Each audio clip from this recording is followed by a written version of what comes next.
All right. Hello, everyone. Thanks for tuning in once again to Queen Amadai TV, More Than Meets the Third Eye. I'm your host, Queen Amadai Shakur. Okay, so as you're coming in, please feel free to go ahead and like and share this video. Please like and share the video. Thank you in advance. If you haven't done so already, please be sure to subscribe to the channel. Click the notification bell, click the word all, so you're notified each time the Queen Goddess goes live. All right, so let's get into it. Forgive my tardiness. I'm sorry. Okay. Hey, Tawana. Excuse me, Claudette, the Crazy Beach Aries. Mr. Hotel is in here. All right. John Wayne is here. Okay, so let's get ready to get into it. I see you, Tawana. All right. With that all being said, I'm going to be doing a PowerPoint. And we're going to talk about how the sun helps us to harvest, or how the DNA helps us to harvest energy from the sun. Okay, so let me pull that up. Everyone, please like and share. Let's get into it. In the event that the PowerPoint crashes, as it has done a couple of times before, I'll just pull it up from my email if we have any issues. Hopefully we won't. Okay, so let's go ahead and get started. Silent D said, modding while putting up groceries. Thank you, Silent D. You're so dedicated, determined, and dependable, beloved. Okay, your kindness shall be rewarded tenfold. All right. My moderators be working hard. Why does my hair look crazy? Okay, one of these is out of place. There it is. Okay, so let's go ahead and get into it. Dead Crazy Beach Air said, Queen and her classic PowerPoints. Wig too, better not steal any of it.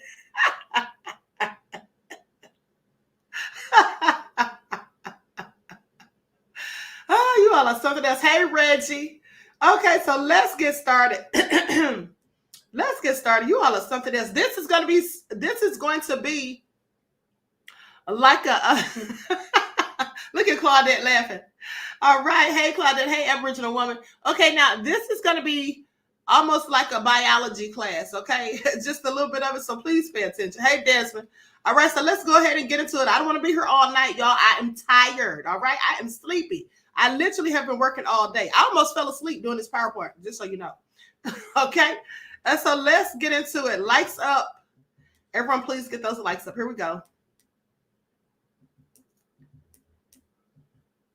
All right, how DNA helps humans harvest energy from the sun. Now, how do humans get energy from the sun? Human beings get energy from the sun indirectly by consuming foods. Food plants contain chemical energy, which is converted from the sun's light energy through the process of photosynthesis. Now, we all learned this in biology. This is just review some of this. Now, recalling what we learned in biology class, the first step in photosynthesis in a plant leaf is to capture the capture of light energy by chlorophyll molecules. Okay, the next step is efficiently transferring that light energy to the part of the photosynthetic reaction center where the light-powered chemistry takes place. Now, let me ask you all a quick question. How many of you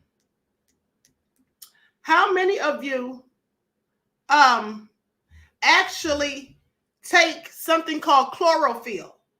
How many of you take the herb chlorophyll? One's in the chat. I'm going to put this up on my phone so I can see it at the same time I'm looking at this PowerPoint. Anybody besides me and Mr. Hotel? Because I know Mr. Hotel takes it. I do too. Oh, I'm sorry, Mr. Hotel. I'm just telling your business, honey. You didn't even say I could. Okay. How many of you take chlorophyll? I see a lot of twos. Okay, so if you don't take chlorophyll, it's good if you do. Okay. It not only acts as an internal deodorant, it's good for the blood. And it's made from plants, okay? And it's dark green, just like the leaves. It has sort of a minty taste. You can take a couple of drops of it and put it in your water. That's what I do when I drink water throughout the day, especially in the morning when I'm doing your morning wake-up calls. I usually put like a couple of, not even a couple of drops, like 2 capfuls in my water because it boosts my energy. Okay, like when I get up in the morning, I'm tired, feeling a little sluggish. I put a couple of capfuls of chlorophyll in my water, and I drink that. And I do it later on throughout the day, but especially when I'm working out, if I'm walking or something like that. Okay, so I see a lot of twos. You all might want to try that. Just a suggestion. I'm not a medical doctor, and I'm not giving you medical advice. All right, so now the next step. Excuse me, the next step is efficiently transferring that light energy to the part of the photosynthetic reaction center where the light-powered chemistry takes place. Don't forget to get those likes up. Now, this process called energy transfer occurs efficiently in natural photosynthesis in the antenna complex. Like the antenna of a radio or television, the job of the photosynthetic antenna complex is to gather the absorbed light energy and funnel it to the right place. How can we build our own energy transfer antenna complexes, i.e., artificial structures that absorb light energy and transfer it over distance to where it can be used? Well, that's a good question. Now, photosynthesis has mastered the art of collecting light energy and moving it over substantial distances to the right place for light-driven chemistry to take place. Now, the problem with the natural complexes is that they're hard to reproduce from a design perspective. We can use them as they are, but we want to create systems that serve our own purposes. Now, this is what a scholar by the name of Woodbury says.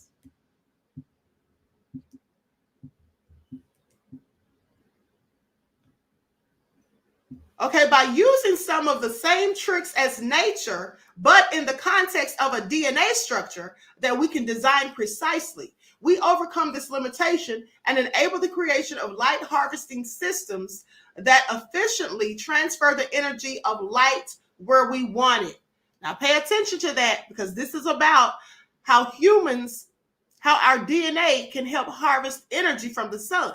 So let me say that again, by using some of the same tricks as nature, okay, by mimicking what nature does, basically, but in the context of a DNA structure that we can design precisely, we overcome the limitation and enable the creation of light harvesting systems that efficiently transfer the energy of light to where we want it to go. Okay, pay attention. Now, hold on, let me increase this. This is just a little too small. Now, whether it comes from the sun, the stars, or our phones, we're often bathed in light. We use both natural and man-made light to help us get through modern life. And we've even figured out how to harvest its energy through the use of solar panels. But the ability to capture the energy in sunlight isn't new to humans. Well, they've been doing this since ancient times. Your ancestors, the Egyptians, i.e. the ancient Cometians, ancient Egyptians, they, worshiped the sun, right? When they switched from polytheism, then they started worshiping the sun. And then also they were very much bathing in the light of the sun. They knew that the sun gave them life, that when they rose in the morning, the sun would rise. It gave them food, fruits and vegetables and all of that. So they were very into the sun. That's why they worshipped it. It was their God, because they knew the sun provided so many things for them. It also helps the body to produce vitamin D. So they knew all of these things. And if you have been watching the previous videos where I talked about ancient Egypt and some of the esoteric information, then you know how important the sun was to them. It still is to us. Listen, just think about if you woke up one morning and the sun didn't rise. If the sun wasn't here, nothing would be here. The sun gives everything that is alive life, right? Animals, plants, people, trees, all of it.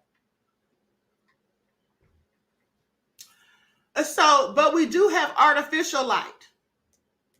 And now, like I said, they've learned to harvest energy through solar panels. But the ability to capture the energy in sunlight isn't new to humans. Now, in fact,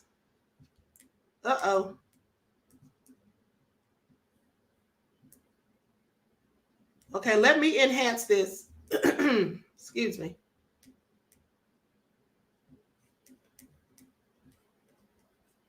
Make this just a little bit bigger.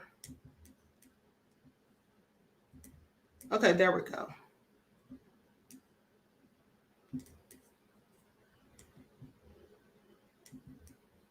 Now, in fact, it's coded in our DNA.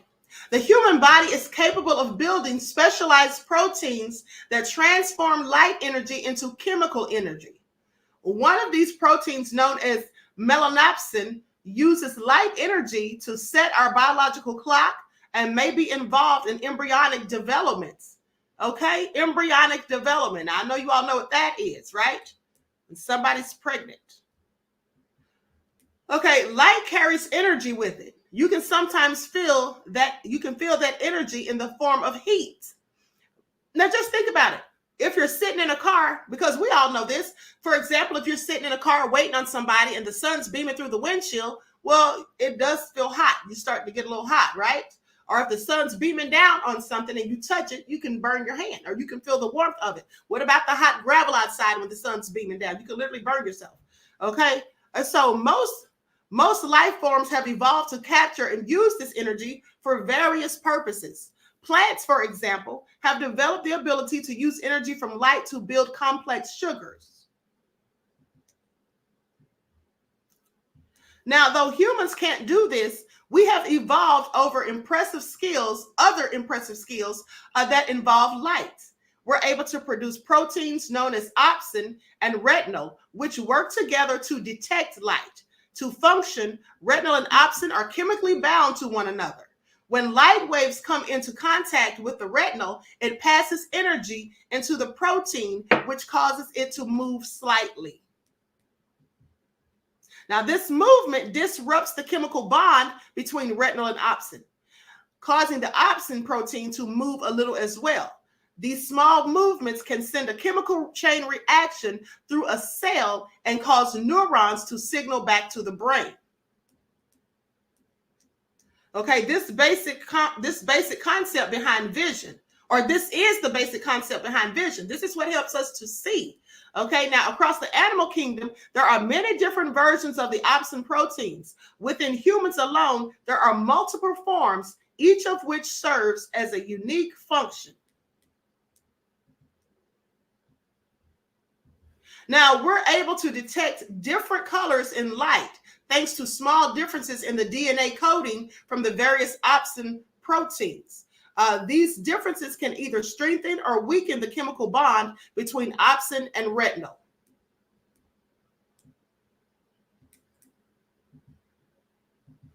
Now, when the bond between retinol and opsin is strong, it requires more energetic light, like blue light, to stimulate the chain reaction. Now, when there's a weak bond, less energetic light, like red light, is sufficient. And humans, light-sensitive proteins can be found in specialized cells of the eye.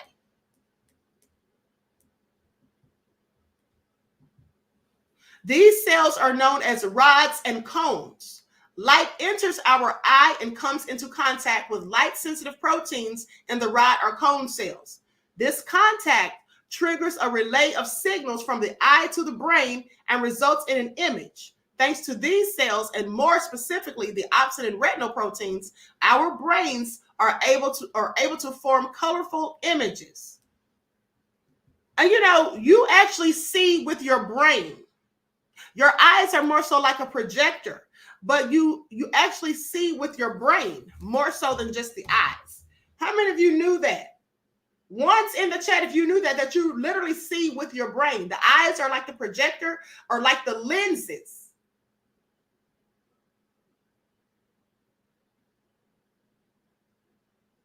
One who cares? Okay, good, Jonah. All right. Now, melanopsin and blind mice. Melanopsin is found deep within the eye. Unlike other light-responsive opsins, it isn't produced by rod and cone cells. Now, experiments have shown that mice without rods and cones in their eyes, effectively, these would be blind mice, right? They may still show light-responsive changes in circadian rhythm and pupil dilation. Now, both of these responses are influenced by melanopsin-mediated light detection.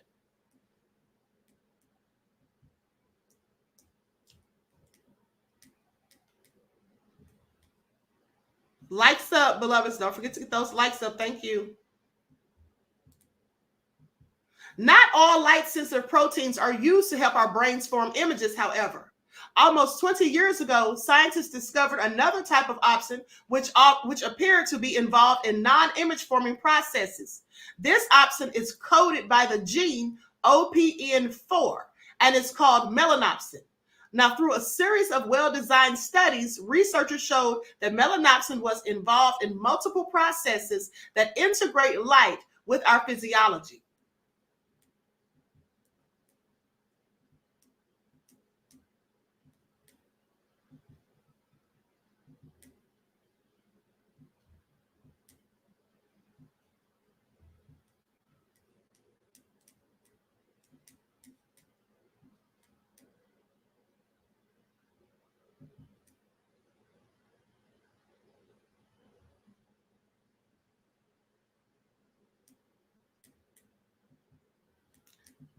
Okay, I'm trying to make this so I can read it. I can't see this because it's blended in. Hold on just a second. This is what happens when you rush.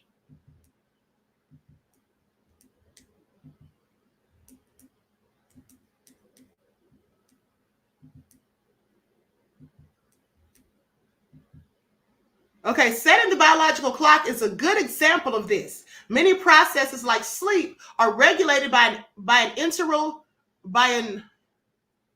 I'm sorry, I can barely see this. Let me put on my glasses, honey. By an internal molecular clock referred to as the circadian rhythm. Now, by training our biological clock according to light, we're able to have innate desires to sleep during the night and to seek out food during the day. Cells in our eyes that produce melanopsin reach all the way back to the region of the brain that is known as our internal clock's master regulator, okay, or the suprachiasmatic. By detecting light for these cells, melanopsin is able to help regulate a person's circadian rhythm. Suprachiasmatic. That's the word. I have this stuff on here jumbled. I'm still trying to fix this because it's on top of each other for some reason. Well, I'm not going to worry about it. But anyway, that word is suprachiasmatic. Okay, now, other processes may also be influenced by the OPN4 gene. Studies in mice have shown that some light is able to penetrate into their body and can affect embryonic development. Researchers found that melanopsin protein senses this light and helps direct the formation of blood vessels and neurons in the developing mouse eye. Now, this evidence suggests that human eye development may be under similar influence from melanopsins.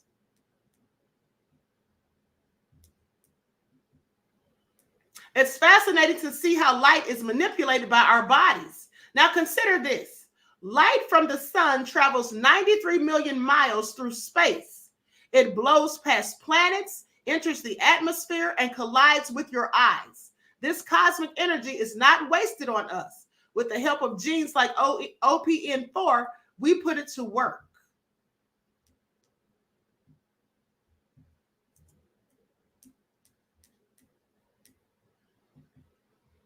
Carbon-12 is composed of 6 protons, 6 neutrons, and 6 electrons. Now, black skin has a natural sun protection barrier equal to sunscreen, okay, of 13.4 because it contains more melanin, the stuff that gives your skin its color, of course. White skin has only a quarter of that protection against the rays of the sun. Its protective barrier amounts to an SPF of 3.3. Now, this advantage means that black skin shows signs of sun damage more slowly, but more melanin also means there's a higher chance of developing uneven spots that may be darker or lighter than the skin around it. You ever notice how you see some people get moles? They start getting moles on their face as they get older. And I want you to pay attention to something because when they talk about sunscreen and things like that, if you've ever seen somebody with sunscreen on sit under a UV light, it literally looks black. And I think I told y'all that before. It looks black because it contains melanin. Okay, that's what they have in sunscreen. Now, the question is, where are they getting it from? Because I'd like to know. Okay, I would absolutely like to know. And you know, I was on some medication once years ago, and the pharmacist was telling me, well, this medication, you need to use sunscreen. because it can make your skin sensitive to light. I said, honey, I don't need to use sunscreen. You see the complexion I am? And she was like, well, you still need to use sunscreen, but you don't. It's okay. I don't know anybody my complexion that needs to use sunscreen. And I know some people say they do, but I don't know why. Make it make sense. Okay. You'd have to be out there for a whole long time to get burned. Okay. That's all. I've never had sunburn, and I've been in the sun for hours, literally all day. Has anybody in the chat, my complexion, ever experienced sunburn? Even if you're not my complexion. Okay. Amir said Morgan Freeman. Exactly, beloved. Anybody in here ever had sunburn? Byron B said moles are common in his family. Okay. Yeah, some people in my family have them too. Dad said, does it matter if you're light skinned or dark skinned? As far as being burned by the sun, I don't know. That's why I'm asking. I don't think it would. Because to me, if you have enough melanin, then I wouldn't think that you would really burn in the sun unless you were out in blistering hot, like over 100 degrees for hours and hours. That's the only time I would see that could potentially cause a problem. And then if so, it would definitely be more likely, Dan, for lighter skinned people. Okay. All hell no said once in the Bahamas. Okay. Okay, so all hell no, are you light skinned? Are you light skinned, medium skinned, or my complexion? I'm just curious. I never had sunburn in my life, and I can't even imagine. It looks painful, I'll tell you that. I've seen people who've had it, and it looks absolutely painful. Now, collagen is the protein that causes black skin to age slower. I want you all to pay attention because we already know that we age slower, right? That's why they say black don't crack and all of that. And then and here's the thing. Even when you see people of mixed races or biracial people like Halle Berry, look at Halle Berry. Now, Halle Berry has a white mother, I do believe, and a black father, but she clearly has, she clearly ages very slowly because she still looks really good for her age. I know she's like mid-50s at least, right? And she definitely has the Eve gene. Please pay attention. Okay, so now collagen is a protein that causes black skin to age slower, but lots of collagen leads to more opportunity for scars to form. This extract from United Kingdom Dr. Deja Ayodele from his book called Black Skin explains how this works and why there's insufficient research into effective treatments. Now think about that. I believe that's absolutely true. I believe that's absolutely true because when you are a darker skinned person and then you get a scar, the scar usually tends to be like, if you ever had a scar when you were a kid, right? And it had scab on it. And then when the scab comes off, what does it look like? It looks pink, right? So it would make sense that a darker person would be more likely to have the scar showing. Don't you think? Okay, Mr. Hotel said it didn't hurt. It itched and went away in a few days.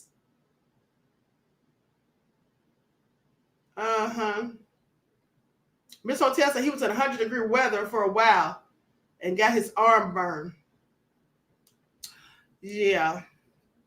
Okay. Well, I never had sunburn. Thank God for that. Okay. Now, people tan because sunlight causes the skin to produce more melanin and darken. Now, how many of you knew that? How many of you knew or realized that being in the sun causes you to produce more melanin? I know that you knew that being in the sun, you get darker, but did you realize it's because you're literally producing more melanin? Because that's what happens, okay? Now, the tan fades when new cells move to the surface and the tan cells are slowly sloughed off. Some sunlight can be good, but too much sunlight, ultraviolet or UV exposure can cause sunburn. Now, we use 20 out of 64 amino acids. I don't even know why I put that on here. This clearly doesn't go here. Now, with that all being said, pay attention because depending on where you are and how long you're going to be in the sun, if you're lighter skinned, like Mr. Hotel was saying, he was in over 100 degrees or at least 100 degrees. Brad Slayer TV said you didn't know that. Yeah, that's very interesting, right? One Who Cares said no. Everybody's saying you didn't know that. Yeah, it makes you produce more melanin. But see, as the suntan starts to fade, and then other cells come to the surface. Okay, then the skin goes back to the normal color. Now, of these 64, could you imagine if it never went away? If you could just go in the sun and get dark? And I'm not saying that for my benefit, but for other people who want to be dark. Some people who blackfish, you know, they go out there and get in the sun and all that stuff. Yeah, I bet they would love it if they could just stay that color permanently. Now, of the 64 codons, 61 represent amino acids, and the remaining 3 represent 20 signals. Represent stop signals, which trigger the end of protein synthesis. protein synthesis, because there are only 20 different amino acids, but 64 possible codons, and most amino acids are indicated by more than one codon. Codons, that's a sequence of 3 nucleotides, which together form a unit of genetic code in a DNA or RNA molecule. Now, what are the purpose of these codons? Well, each codon instructs the cell to start the creation of a protein chain, to add a specific amino acid to the growing protein chain, or to stop creation of the protein chain. For instance, a messenger RNA codon, GCA, signals the addition of the amino acid alanine to the protein chain, or alanine. That's alanine. Now, exposure to the sun has the potential to cause premature aging of the skin, as well as various skin cancers in some people. The key word is some. Your ability to withstand the potentially damaging effects of the sun's ultraviolet radiation depends on the amount of melanin in your skin, which is determined by the number of melanocytes that are active beneath the surface of your skin. Melanin is an effective absorber of light. Now, the pigment is able to dissipate more than 99.9% of absorbed UV radiation. Now, what are the 3 types of melanin? Now, we already went over this before, and if you didn't see that video about the different types of melanin and about us being children of the sun, please go back and watch. And I may replay those next week. What are the 3 types of melanin? In humans, melanin exists as 3 forms. That's eumelanin, which is subdivided further into black and brown forms, and pheomelanin and neuromelanin. Now, pheomelanin, a reddish yellow sulfur containing melanin pigment formed in the presence of cytosine. Pheomelanin is a very minor component of epidermal melanin, even in the lightest European skin types. Now, high levels of pheomelanin are found only in yellow to red hairs of mammals and in red feathers of birds. It remains an intriguing question why lower vertebrates such as fish do not synthesize pheomelanin. Detectable levels of pheomelanin are detected in human skin regardless of race, color, and skin type. Now, they said detectable levels. So what does that mean? Detectable levels? Well, that means it could just be a small trace of it, but just enough for them to know it's there. Because people that are black people of African descent, you wouldn't have much pheomelanin because you would have more eumelanin. Now, the cells that make melanin produce 2 forms, okay, eumelanin and pheomelanin, or the cells make melanin, the cells that make melanin produce 2 forms, eumelanin and pheomelanin.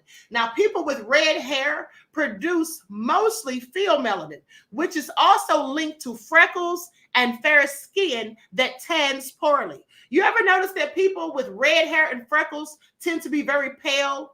Okay, they really don't tan. That's because they don't have the ability to. Almost like albinos as far as them trying to tan.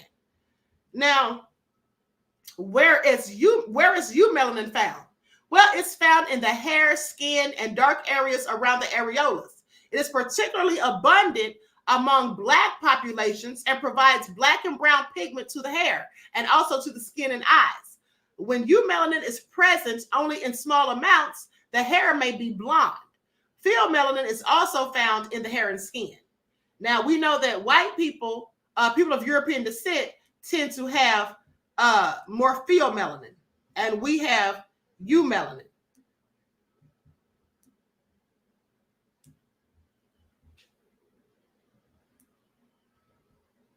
Hold on, I'm going to have to shrink this down because I made it obviously too big. Hold on just a second.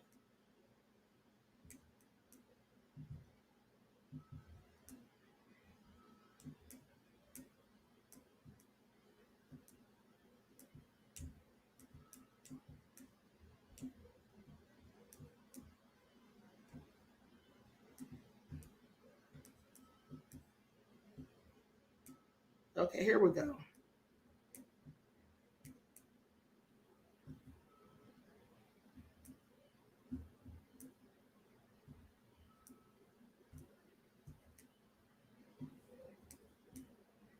Hold on, I'm trying to get this so I can read it. Okay, there it is. Okay, dark-skinned humans have high amounts of melanin found in their skin. Dark-skinned humans, pay attention. Now, melanin is a derivative of the amino acid tyrosine. Eumelanin is the dominant form of melanin found in human skin. Eumelanin protects tissues and DNA from the radiation damage of UV light. Eumelanin. Okay, there are two types of eumelanin, black and brown. Now, eumelanin is responsible for dark colors in skin, eyes, and hair. People with brown or black hair have varying amounts of black and brown, okay, eumelanin. And that's why I say it's found mostly abundant in black people, people of African descent. Now, melanin theory. Now, I want you all to pay attention because when you see stuff like this, and I purposely put this in here so you all would know the things that they say. So you all would know the things that they say because I want you to pay attention.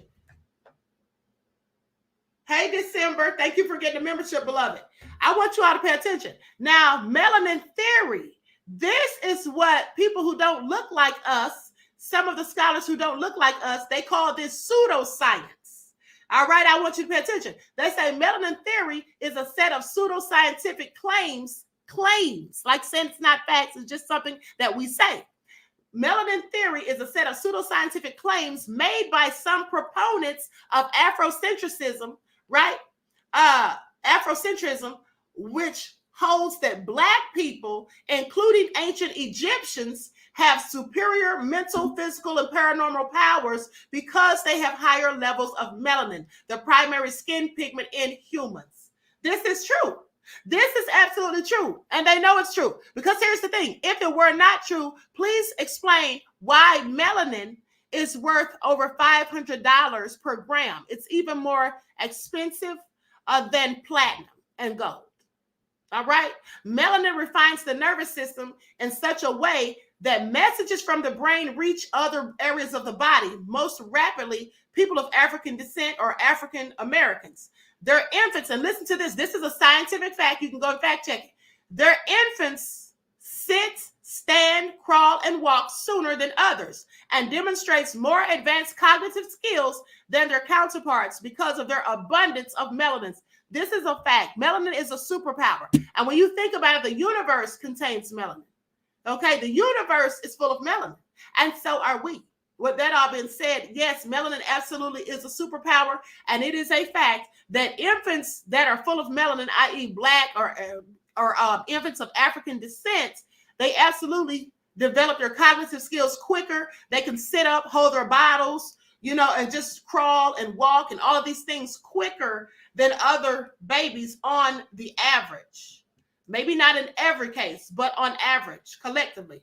Now, neuromelanin is a dark pigment found in the brain, which is structurally related to melanin. Neuromelanin is a dark colored pigment which forms in the dopamine neurons of the brain or the human midbrain. People of African descent see more colors within the colors due to more melanin in your eyes. Did you know that? Okay, their nerves have melanin in them, so they transmit nerve messages faster and store more information. These are all facts. Even what they said was pseudoscience, that's all facts too. That's just a fact.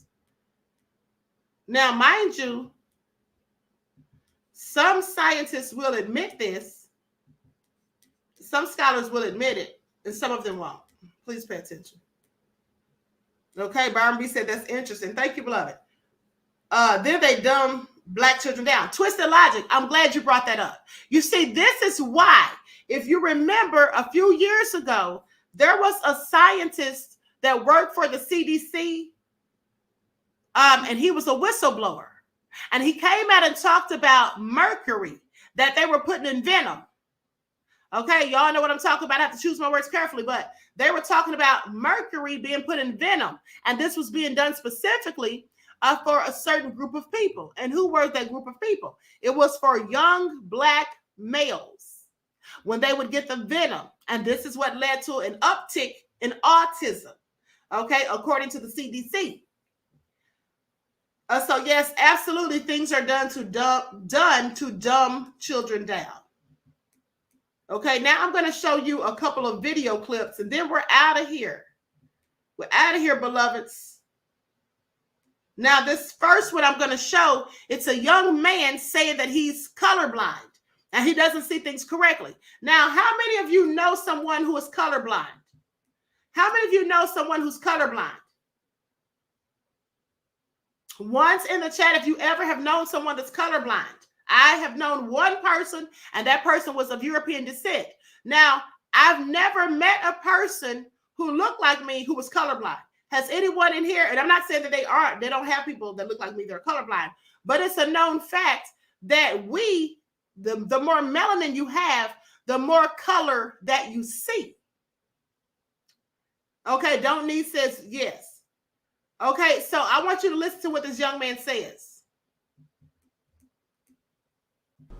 So I'm colorblind, and people often wonder what I see. And I still see color, it's just often wrong. So I'm just gonna go through some of my favorite mistakes that I've made in my life. Starting strong at age 5, up until this point in my life, I thought black people were red. And so when we had to color a picture of Martin Luther King Jr. for MLK Day, I turned in a red picture of MLK, and my teacher was like, and then in 2nd grade, we had like art class, and I painted something the wrong color, but my art teacher didn't know I was colorblind, and so she thought I was just like a visionary, you know, like this is the next Picasso. And so she entered me into all these contests because they're like, wow, like what a prodigy, like he thinks outside the box. And I won all these contests.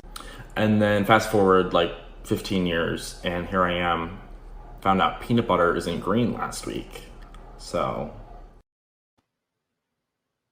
he thought black people were red and peanut butter was green. Please pay attention. Please pay attention. This is all nefarious.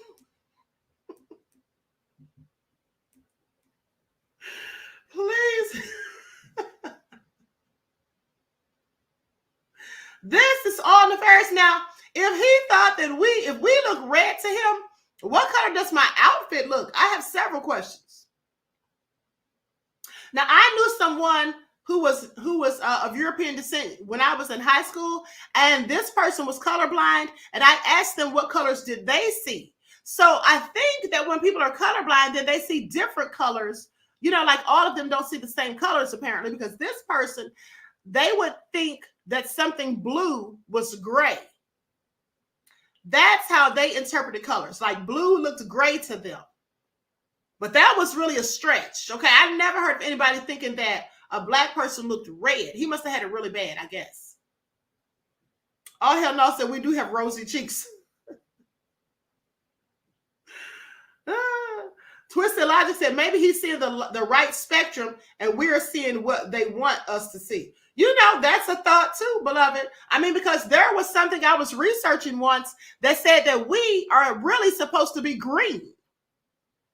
That we're supposed to be green. I'm gonna have to talk to you all about that, and that we lost something over a period of time or whatever. I haven't read that in years. I have to go back and get it.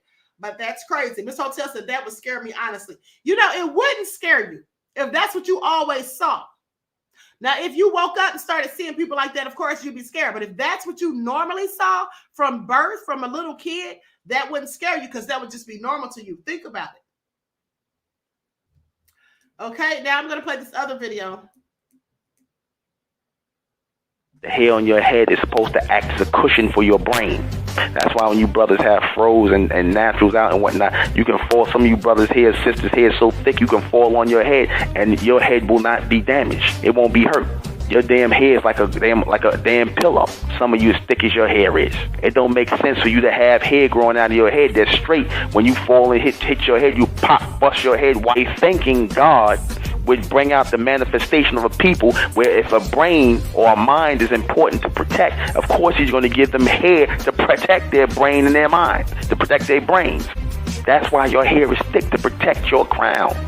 The white man's hair, the Asian, whatever, their hair is not thick. You can put your hand all the way to down to their skull, or down to their crown of their head. I should say to the bald head. Their hair is thin. Okay. Now let me tell you something. The stuff that he was saying about the thick hair, that's absolutely true. There was a young lady who one time somebody shot her with a .22. Someone shot her with a .22. They were not that close to her when they did it, and the bullet lodged in her hair. She had a big afro. I'm not even joking. She had a huge afro, and the bullet lodged in her hair. It was a .22 though, but I'm just saying. So that is probably true. Sierra said, it's so true. A TV fell on my head and bounced off my head because of my hair. I'm not even joking. I was so shocked. It wasn't a flat screen either. Sierra, sit down somewhere. That is a funny story. And I absolutely believe you. Not bounced off. Wow, that's interesting. But yeah, Tawana said, I remember that story, Queen. You remember that? Yeah. I'm telling you. Oh, so crazy. Okay, one more video. There's a group of people called the ice people and the sun people. Let me tell you about the sun people. The sun people lived under the sun, and the sun gave them everything that they wanted. The sun gave them food. The sun gave them fresh drinking water. The sun gave them animals to make clothing. They never had to steal. They never had to cheat. They never had to manipulate. Why? Because the sun gave them everything. They never had to lock their doors because they never stole from one another, because they was the sun people. And the sun always provides with abundance. They lived in harmony with nature because they lived in harmony with the sun. Then there was another group of people called the ice people. They lived under the ice. It was cold. They didn't have no clean drinking water. They didn't have no fruit, no vegetables, because it was too cold for anything to grow. When they got hungry, they would just eat whatever crawled on the ground. Mice, roaches, ants. If they got too hungry, they would kill each other and eat each other. And blood became wine. These was the ice people. They was manipulative. They was deceitful. They used trickery. You know why? Because they never had enough. So in order to keep what they had to lie to other people to protect what was theirs. And then one day, these ice people who hated nature. Why do the ice people hate nature? Because nature never blessed them. So they don't believe in just letting things happen the way nature wants it to, because nature was never kind to us. And one day the ice people came to the land of the sun people. And they walked in. They said, look at this shit. They got fruit fall. Didn't that sound like Dr. Umar's voice to you all? It sounded like Dr. Umar to me. Now, let me say this. I want you to pay attention to what he said about the ice people and all of the things he said in their characteristics and traits, how he described them so very opposite of the sun people, because, you know, they call us the children of the sun. Now, for those of you who haven't read the book, I know Mr. Hotel has it because he ordered when I told y'all about it, but there's a book called The Iceman Inheritance, and those are the people that it's talking about. Okay, those are the people that's talking about the Iceman Inheritance. So, a very interesting book. December said, no lies detected. Reggie said, then take over. Take over, okay? Yes. Desmond said he started reading it. Okay. So with that all being said, I hope you all got something out of this. You know, at the end of the day, your DNA helps you to harvest energy from the sun.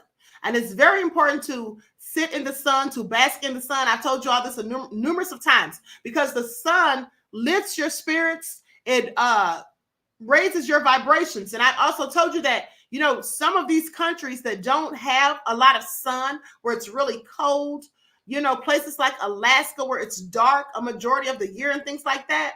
Well, those places have more suicides.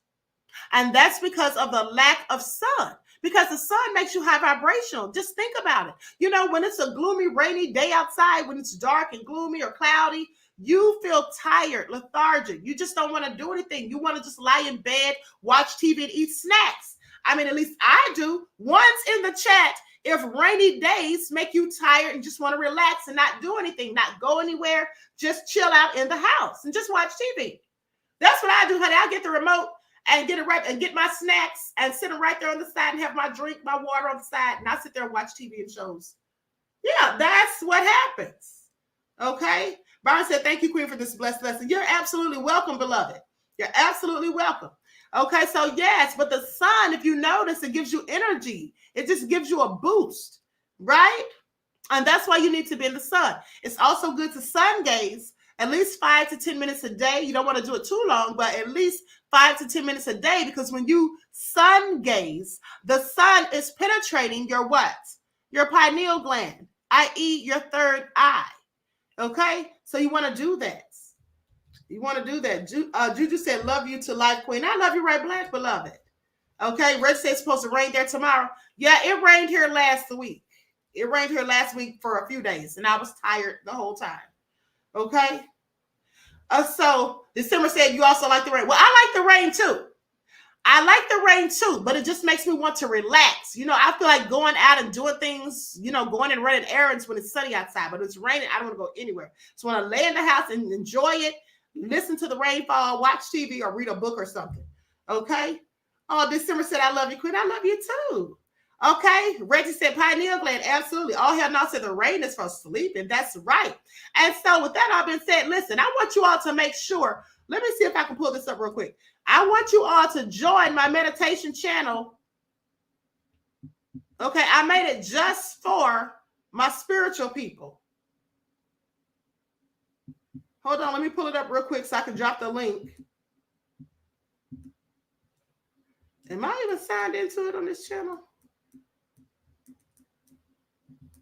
Do me a favor, I'm not signed into it. One of the moderators, please drop the link, beloved, to the meditation channel, the universal language, universal spelled Y-O-U, universal.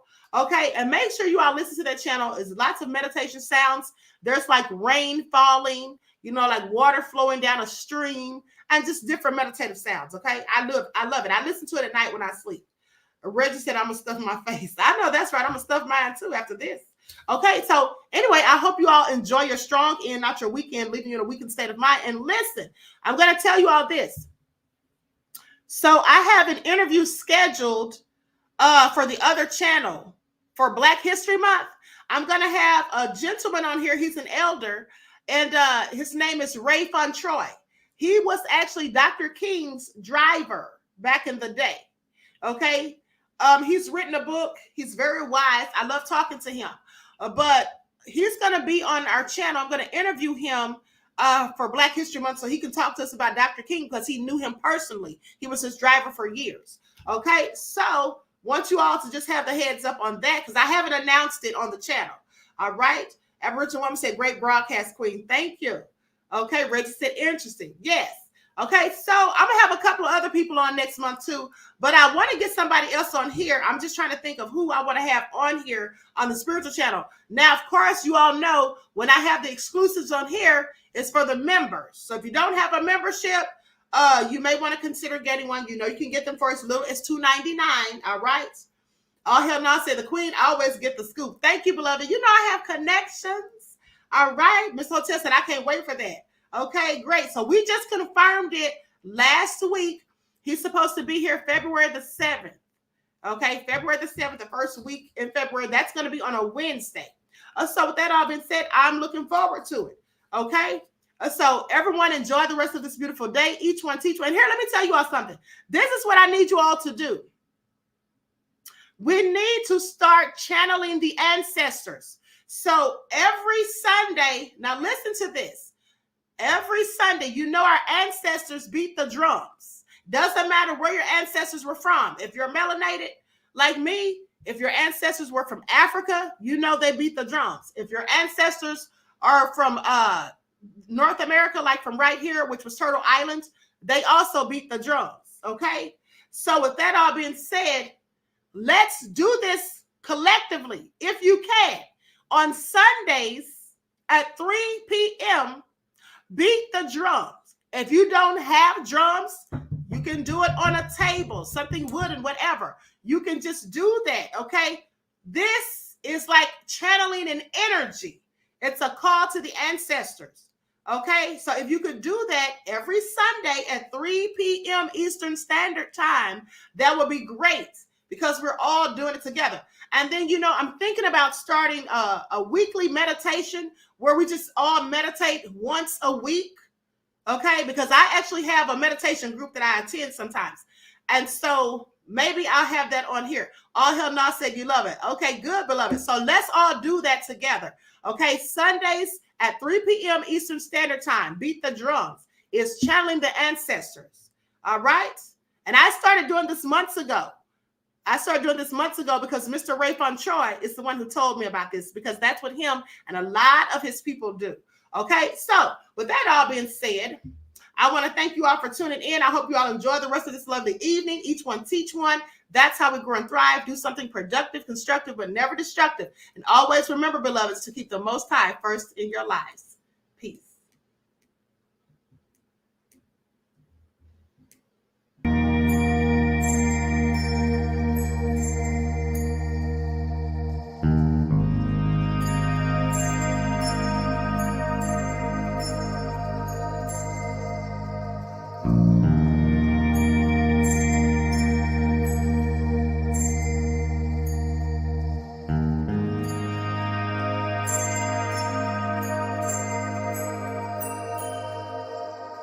Mm-hmm.